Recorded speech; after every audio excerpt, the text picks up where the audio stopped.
Come up with a decision. Una pong didesisyon na natin because I've heard na yung iba hindi lalapat yung schedule when it comes to the discipleship class. Kaya po ang option na ilalatag ko po sa ating lahat ngayon ay magkakaroon po tayo ng discipleship class after ng service.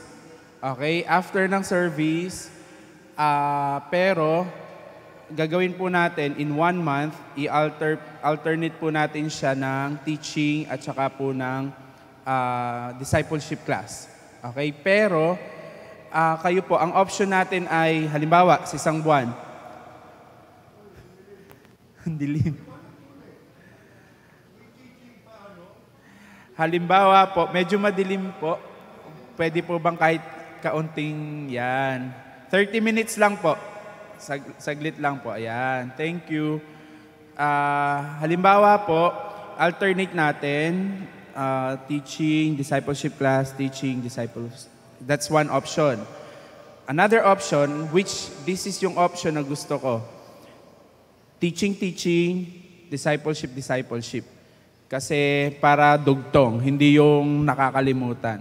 So saan po kayong option? Option 1, option 2. Option 2, sige po. Teaching, tapos discipleship class. Now, medyo magulo yung sistema natin doon sa teaching kasi nagkadugtong-dugtong tayo. Isa-set aside lang po muna natin yung pag-give ng certificate. Ang gagawan talaga natin ng sistema yung discipleship class. Kasi yung bigat, siyempre, talagang mas mabigat yung discipleship class. So, yun po yung bibigyan natin ng sistema. Itong teaching, ipuput aside lang po muna natin yung pagbibigay ng certificate. Pero, tuloy-tuloy po yung ating pag-aaral. Okay? Kasi yung totoong bigat, degree ng aral, doon po natin lalagay, itatambak lahat sa discipleship class. Kasi nagkaka-overlap siya. Minsan natuturo na sa discipleship, sa teaching, halimbawa, word, ituturo din naman definitely yon sa discipleship class. Kaya po, ito-tweak natin yung teaching talaga. Okay? Yung teaching will be more on the practical ways. Yung hindi na ituturo ng, kumbaga, di siya basta-basta na ituturo, later, yung sample. Doon naman sa discipleship class, doon natin i-bombard lahat talaga. Word, prayer, some of the doctrinal meron tayo. Doon po natin ibubugbugin lahat. Kumbaga, isi-shift natin yung dati nating teaching into discipleship class. Kasi yun naman talaga dapat ang ituturo natin. Okay? Now, I only have 27 minutes. Let's pray. Father, we come before you, and as we come before you once more, we ask for your cleansing because we believe that only in purity, only in humility, that your grace will flow. Will you please cleanse us, God, that your words, your voice will be clear enough na marinig naming lahat. Lord, cleanse us from inside out. Holy Spirit, be our guide, be our teacher at this moment. In Jesus' name we pray. Amen. Amen. This is a sample of the teaching na ituturo natin. Nung mga umatin po nung Miyerkules na ituro ko na to briefly. Okay? But this, bago mag-noon time, ituturo ko sa inyo. Sabi ko, mukhang kailangan ituro ito sa church. Kasi hindi na pagtutuunan, which is the 7 pillars of the society. May nakakaalam po ba ng 7 pillars of the society? Wala. Isa po doon yung kaninang, nandito pa po ba sila? Yung kaninang tumayo dito at nag-speech, yun po ay government. Okay po, pag sinabi natin government, I'll explain further mamaya. Ito po ay 7 pillars. Pag sinabi po natin 7 pillars, 7 haligi ng isang komunidad. Ibig pong sabihin, kapag haligi siya, yun ay pundasyon at magpapatayo sa isang structure. Yan po yung mga haligi na yan. Ito po. Yan. Kumbaga, poste. Biga po kasi ay yung sa taas. Kung di po ako nagkakamali. Ayan, tama po. Yan po ang biga. Ito po ay poste. Haligi. Pillar. No? Just imagine, itong church na to, ito po, structure na to, pwede po bang maitayo yung wala yung haligi na yan? Hindi, imposible po. Ganon din po sa ating komunidad or the society na meron tayo. Pag wala po tong 7 na to, or kung yung isa man lang sa 7 ito ay hindi maayos, nagkakaroon po ng kakabaka-baka. Naku, may crack na tong pillar na to. Baka mabuwag, di ba? Pero pwede pa rin naman, halimbawa itong isang haligi na to, mag-crack. Pwede pa naman, kaso, just imagine, kung ito ay hindi nagfa-function well, all the weights, lahat ng bigat, kailangan kuhanin ng ibang haligi. Get po natin yon. Same thing with these pillars of the society. Ano-ano po yung mga ito? Una po ay government. Wala naman po silang chronological na yung una-una, yun yung pinakamataas. Wala naman pong ganun. Government, education, family, media, arts, business, or the economy. Nakalimutan ko yung isa. Ano po? Nasabi ko na po yung family. Religion. Yan, yung pinag-pray ni Kuya Nelson. Religion. 7. Ulitin ko po government, education, family, media, arts, ano yun? Ano pa? Religion yung isa. Nakalimutan ko na mga yung isa. Economy, business. Yan po. Sorry, wala na kasi tayong PowerPoint. Now, bakit ba natin to kailangang malaman? One thing, katulad sa prayer meeting, pag hindi po natin alam kung ano yung nangyayari sa 7 pillar na to, yung prayer natin sabog. Alam mo yun? Napaka-general ng prayer. Or pagpalain mo po yung aming mga opisyales. Hindi mapangalanan kung sinong opisyales. Sinong opisyales ng education, sinong opisyales ng ganitong departamento. Remember last week, ano po yung basic foundation ni Bloom's taxonomy? Remembering, knowledge. Pag wala po tayong alam sa nangyayari sa paligid natin, wala po tayong magiging pakialam. Get po natin yon? Basic tanong. Pasimplihin natin ang mga tanong. Ano pong issue ang alam nyo, current issue, Brother Rex, sa Pinas? Impeachment ni? VP Sara. Saan po papatak yun? Doon sa pillar?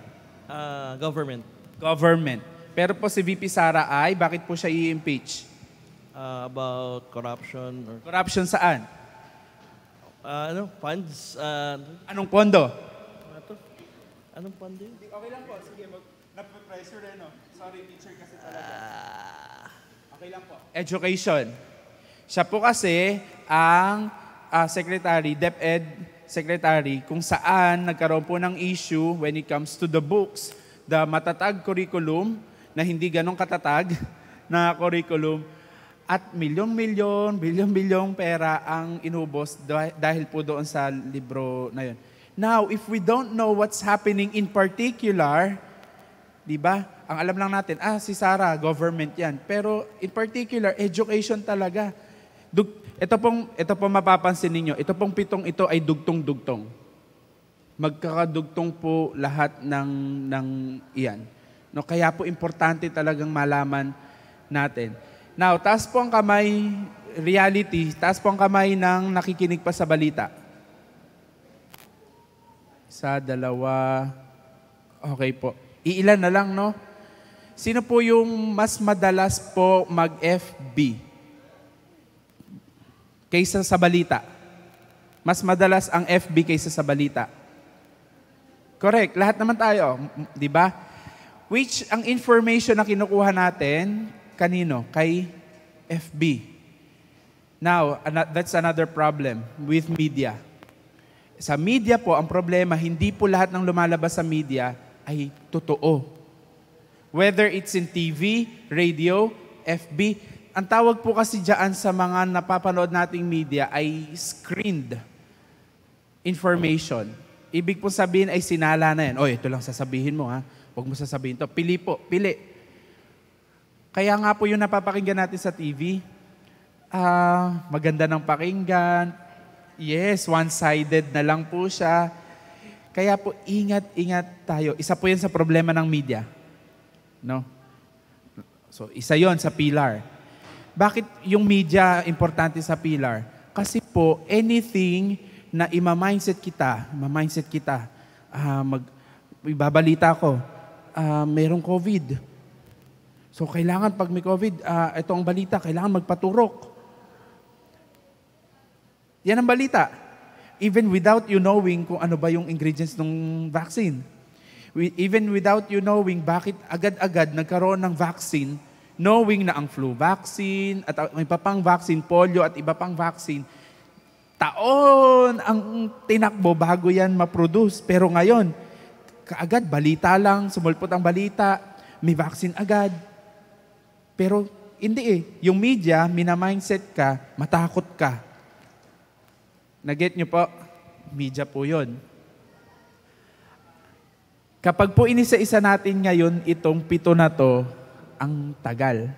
Ang gusto ko pong, sa 30 minutes po, na gusto ko lang, ang objective ko lang po, mabuksan yung isipan natin na kapag nagpe-pray tayo, ay hindi lang pala patungkol sa pamilya ko, hindi lang sa church ko, hindi lang sa kung ano yung, kasi karaniwan ganon, di ba? Pag magpe-pray, patungkol sa, lawakan po natin, lakihan po natin yung ating sphere o yung ating pong influence when it comes to prayer.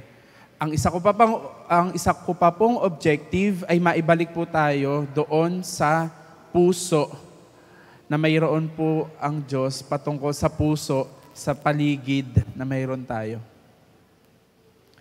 Minsan po, nang nangyayari kasi sa atin, nasa church naman ako. Yung church lang yung concern natin. Pero remember, ang dami pa po dyan sa paligid na dapat definitely concern ng Diyos. No? Hindi pwedeng tayo-tayo lang. Hindi pwedeng tayo lang nagkakaalaman ng kung anong nangyayari sa atin. No? Minsan nga, ito pang worst. Minsan nga, yung katabi mo, hindi mo alam pinagdadaanan Reality. Loob na ng church yun. Hindi pa tayo nagkakaalaman. No? Minsan, yung alam mo pa, fake news. Bakit fake news? Dinaan sa, alam mo ba? Sa chismis, no? That's the sad reality. Na makikita po natin, itong 7 pillar na to ng society is the same pillar ng church na mayroon po tayo. Isa-isahin po natin. Una po, government. Okay? Brother Arn, ba't ko kailangang pagtuunan ng pansin ang gobyerno? Mga kapatid, pag hindi po natin pinagtuunan ng pansin ang gobyerno, at katulad po ng may mga nagsasalita dito, at hindi natin kinikilatis, hindi ko po kilala sila, no? Hindi kasi ako tiga-Pulilan. I'm speaking generally. Baka kasi may live, baka akala ako maging against. I'm speaking generally, no? We need to be very cautious, lalo sa mga sa government issue. Pag po sinabi natin government, yung haligi na yan po ay kinabibilangan ng mga opisyales, officer. In particular, there are 3 agencies, big agencies ng government. The executive, the legislative, and the judiciary. So kung meron man po tayong dapat inaalam, ay itong 3 ito. Kamusta ba yung presidente natin? Ano na ba yung mga ginagawa niyang... Alam niyo po bang pumirma siya ng isang blankong... ang tawag dito? GAA. GAA. General Appropriation Act.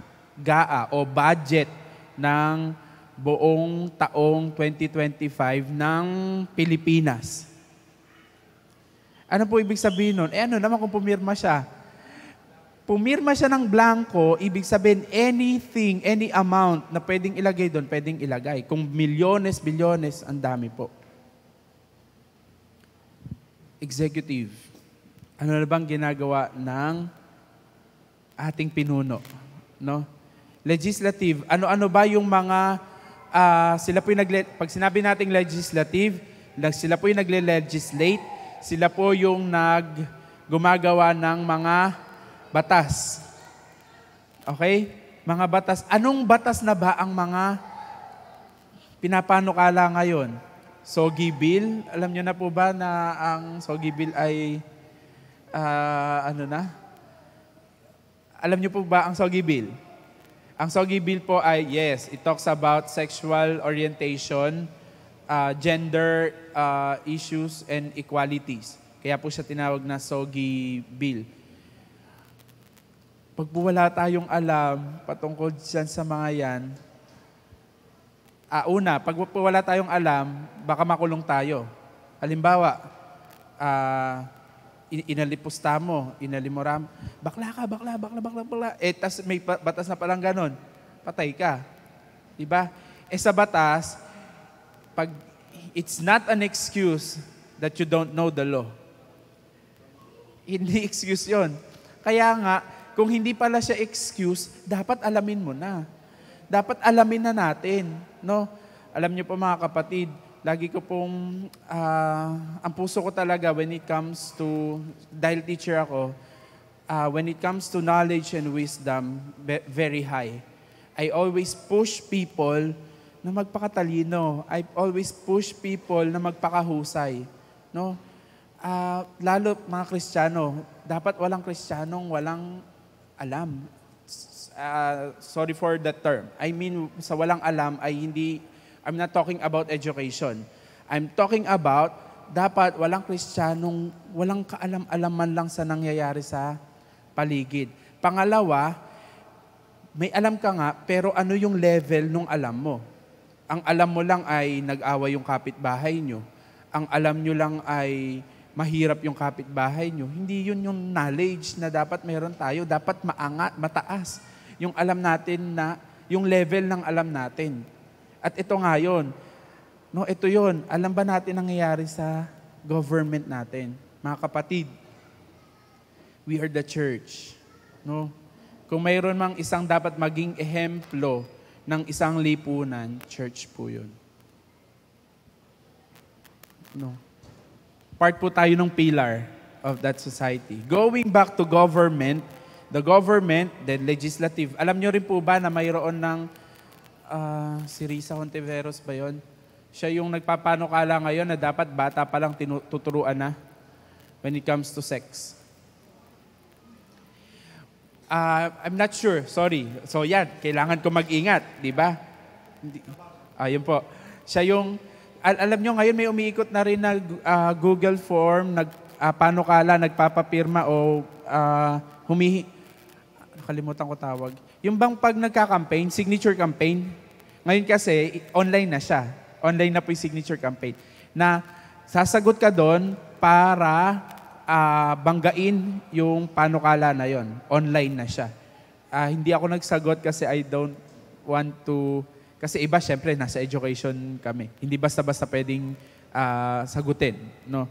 But yung panukala na yon, bata pa lang, tuturuan na po siya ng kung ano yung sex. Okay? To the point na yung sensational sex, tinuturo. Pag sinabing sensational sex, is you do sex on your own.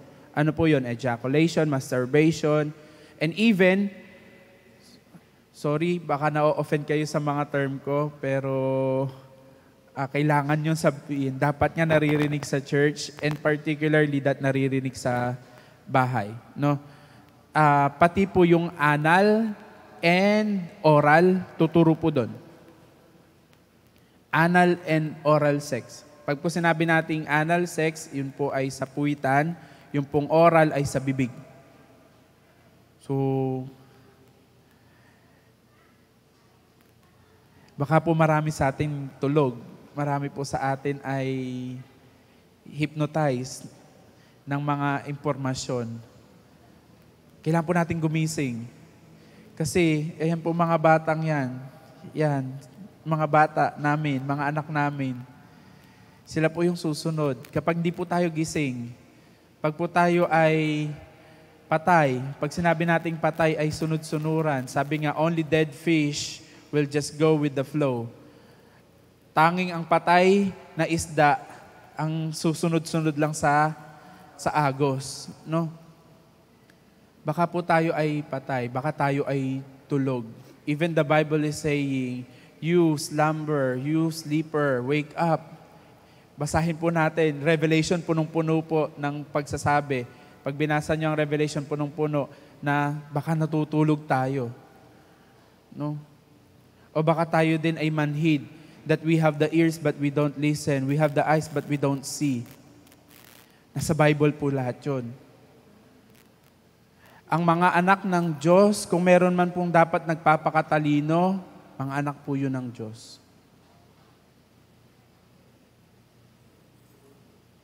Government. No? Pangatlo pong sangay ng gobyerno is the judiciary. Dito po sa bansang Pilipinas, ang isa sa pinakamabagal na sistema ng hustisya.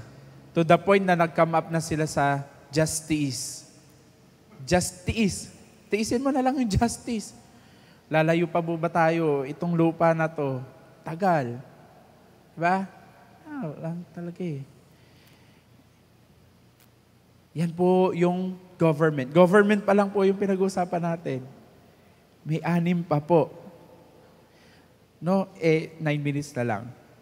But I'll try to make it quick. Pero at least open po kayo ngayon. Na-open kayo na, oo nga no, pag pala nag-pray kami, ang dami palang dapat ipag-pray. Hindi yung pag nag-pray kami, pag prayer meeting, lagi na lang namin pinag-pray general. Pulay mo po yung bansa namin. We need to be specific. Tinuturo naman po yan, di ba? Pag nagpe-pray ka, dapat specific. That particular ka doon sa pinagpe-pray mo. Paano ka magiging specific kung hindi mo alam? Paano tayo magiging particular sa ipagpe-pray natin kung hindi natin alam? Hindi natin kilala kung sino yung nakaupo sa ahensya na to. Kilala niyo po ba presidente natin? O baka si Duterte pa po ang alam niyong presidente. Di ba? Ito, mag-i-eleksyon na ulit. No? Tatakbo yung mga, alam niyo po ba yun? Tatakbo yung mga hindi dapat nang tumakbo, pero ganyan po ang gobyerno natin ngayon. Di ba? Grabe. Government. Next po na isang importante pa po na pillar ng society is the family. Family. At yan po ang isa sa inaatake or talagang target ng kaaway. Bakit po? Remember the meaning of family. Family is the smallest unit of the society. Smallest naman pala siya eh. Diba, pag inano natin, smallest naman pala siya. Remember, para po siyang Jenga. Kuhanin mo ng mali yung isa, bubuhay po yan, no? Smallest man yan, maliit man yan, pero yan po yung bumubuo ng malaking society. Get po natin yun? Ngayon po, ang daming kaguluhan when it comes to family. Isa po dyan, unahin na natin. Again, I have nothing against with those who are going abroad. Lalo kung kailangan talaga nila. Pero isa yan sa talagang panira. Bakit ko po nasabi, hindi pa ako nagsasalita ng walang basihan. We're in school, lalo si Ate Beth, alam niya. We are a school of 1,700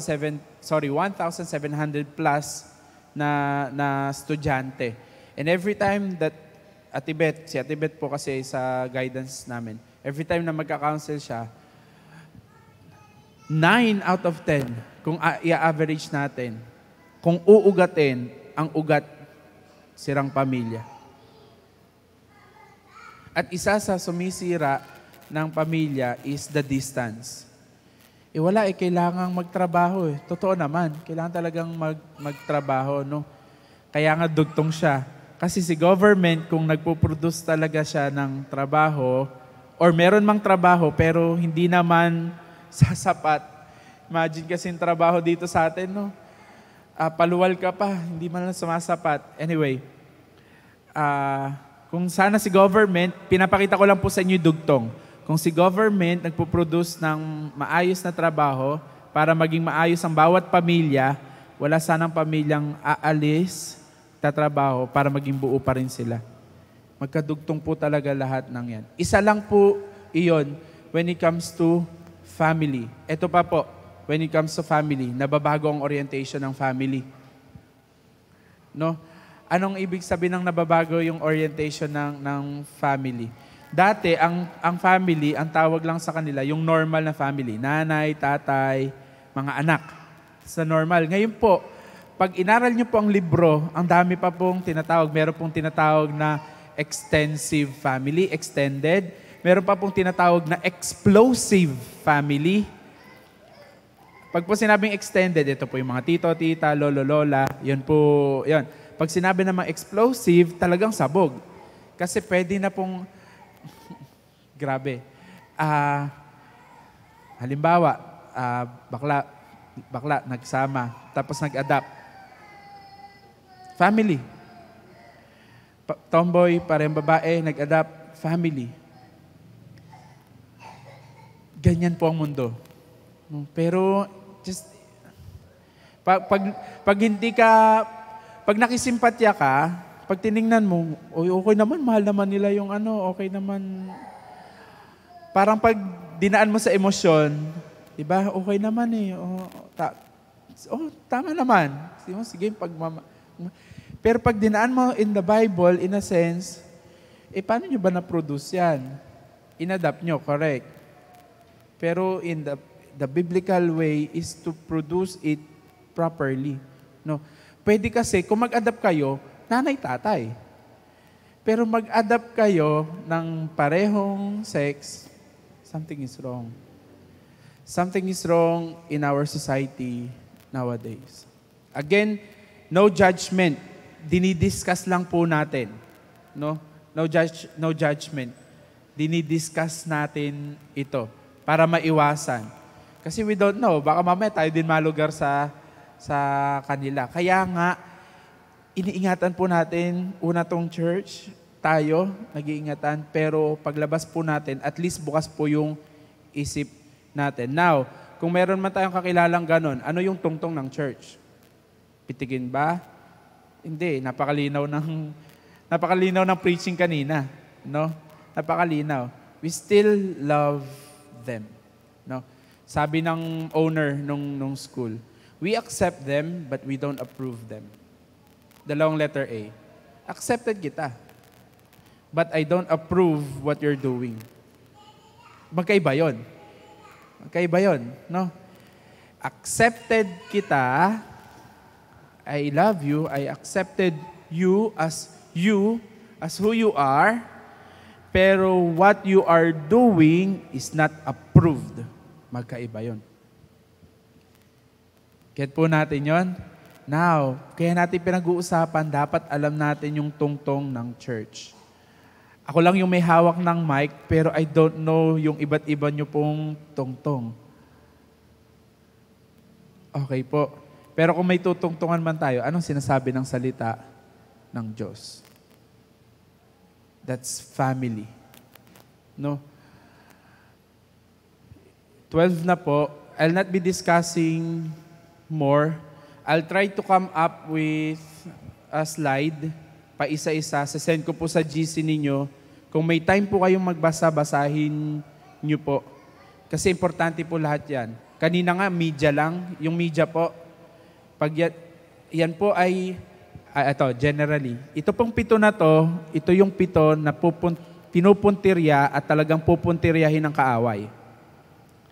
At ginagamit ng kaaway. Okay? Para masira ang society. Kaya nga po sila pillar. Kaya nga po ang pinupuntirya yan, yung mga haligi. Para bumagsak. Mabumagsak. Pag mali ang gobyerno, babagsak yan, magulo. Pag mali din ang pamilya, pag mali ang edukasyon, grabe, just imagine education, napaka-importante. Bakit? mula bata hanggang ilang taon, 18, 17, mina-mindset po ng klase ng edukasyon ng eskwelahan. Anong itinuturo sa eskwelahan? Si Ate Malu, yan, may books po kayo sa books. Anong nasa books? Diba? Anong klase yung teacher? Ano yung klase nung namamahala? Ang sarap pong pag-aralan, pero magulo. Bakit po lahat po ito may issue? Kailangan po, kung alam natin yung trend, bukod sa namatay na si Shanshay at nagdalamhati ang marami, hindi ko alam kung bakit. Pero anyway, baka sabihin, ako din nanonood ng Meet Your Garden. Pero bukod po sa mga ganong issue, mga kapatid, magtatapusin ko na po, ang challenge ko po sa ating lahat, iangat po natin yung klase ng knowledge natin, na yung may inaalam tayo, alamin po natin yung nasa paligid natin. Maging updated po tayo. Huwag din po basta-bastang naniniwala sa kung anong napapanood, nababasa. Learn to analyze. Ito po kasi yung generation na hindi na po nag-a-analyze. Kung anong andyan, pinaniniwalaan. No? So that's my challenge for all of us. Mga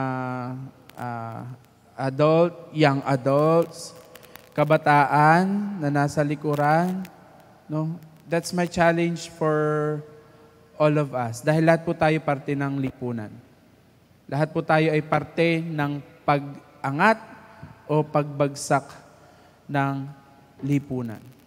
Ulitin ko po, last statement, sabi ng mundo, lamang ang may alam. Correct po yun. Pero aanhin mo ang alam kung wala kang paki-alam. You go back to the heart of God, na dapat nasa puso mo yon for these people, for this pillar, no? May alam ka nga pero wala ka namang pakialam, nonsense yun. Nothing. Kung may malaman ka, make sure may pakialam ka. At saan mo dapat simulan yon? One is in prayer. Pag may nababalitaan kayo, pray. No? Huwag lang mabalitaan tapos ay minsan ay pagchismisan o ikalat. Pag may nalaman kayo, pray. Huh? Kung may nagsabi sa'yo, bro, may problema ako, ano. Ay, ganun ba? Imbis na kahit ano pa sabi mo sa akin, bro, pwede pag-pray natin. No? Iangat po natin yung klase ng pagiging Kristiyano natin. Pagiging anak natin ng Diyos. Hindi lang po tayo tao. Tayo po ay anak ng Diyos. Maging iba po tayo sa iba, iangat po natin yung mayroon tayo. That's a big challenge for all the churches. Pag po sinabi kong churches, tayo po yon. Hindi yung structure. I'm the church. It's a big challenge for me. Let's pray.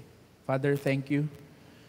Thank you for the 30 minutes. Thank you for allowing us to go over this teaching, that even in your words, malinaw, kahit ikaw, may pakialam ka sa lahat ng ito. The ministry of Jesus, may pakialam sa government, may pakialam sa pamilya, may pakialam sa tao. The ministry is so many beyond the church, beyond dito sa loob ng Jesus. Lord, mas marami pang ministry ang pwede namin gawin. I pray, buksan mo po yung aming puso at isipan. Bigyan mo din po kami ng kasigasigan, the desire to level up, iangat yung amin pong antas ng pagkakaunawa sa mga nangyayari sa aming paligid so that we will not be deceived. Because the enemy, yun talaga yung trabaho niya, mang-deceive. I-sugarcoat, takpan yung katotohanan. But God, we are seekers of truth. Lahat kami. We became believers because we seek the truth. And God, I pray for each one of us right now, huwag kaming tumigil to really seek the truth, lalo sa mundong ito, na tinatakpan yung katotohanan. Lalo sa mundong ito na ginagawang maganda yung hindi maganda. Ginagawang good yung mga bagay na hindi naman good. God, teach us to have that wisdom and discernment coming from you. We pray, God, I pray, give us the eyes to see beyond what the eyes could see. Huwag lang kaming tumingin sa kung ano nakikita namin dito. Teach us to analyze, God. Give us ears, God, to hear beyond what can we hear, Lord God.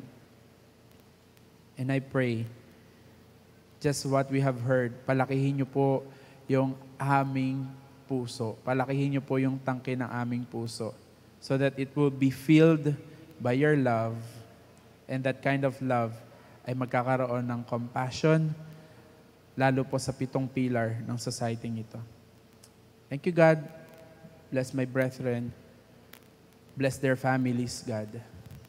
I declare that your blessing will be poured out to them, specifically your love. In Jesus' name we pray. Amen. So mag-start po tayo, February po, next week, that's 16, tama po.